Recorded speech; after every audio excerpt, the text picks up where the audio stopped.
சிறுநீரக வியாதிகளுக்கு மிக மிக முக்கியமான காரணம் என்னென்னா இந்த சுகர், பிறகு ஹை பிளட் ப்ரெஷர். இது ரெண்டு தான் மிக மிக முக்கியமான காரணங்களாக இருக்குது. அதனால் நம்ம முக்கியமாக கம்யூனிட்டியில் பார்க்க வேண்டியது என்ன, எல்லாருக்கும் 30 வயசு தாண்டினாலே சுகர் இருக்கா அப்படின்னு கட்டாயமாக செக் பண்ணணும். அதே மாதிரி சுகர் இருக்குன்னு கண்டுபிடிச்சவங்க அதை கண்ட்ரோலில் வச்சுருக்கணும். இந்த HbA1c 7க்கு மிகாமல் பார்த்துக்கணும். இது ரொம்ப முக்கியம்.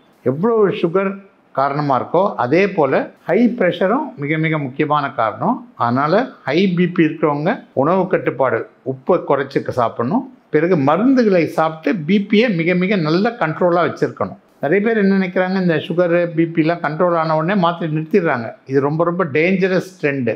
லைஃப் லாங் சாப்பிட வேண்டும். அநேகமாக உங்களுக்கு சுகரோ பிபியோ இருந்தால் இதுக்கு வாழ்நாள் முழுவதும் மருந்து உட்கொள்ள வேண்டியிருக்கும். இவ்வாறு ரெகுலராக கண்ட்ரோலில் வச்சுருந்தீங்கனாலே நிறைய கிட்னி ப்ராப்ளங்கள் வருவதை தடுக்கலாம்.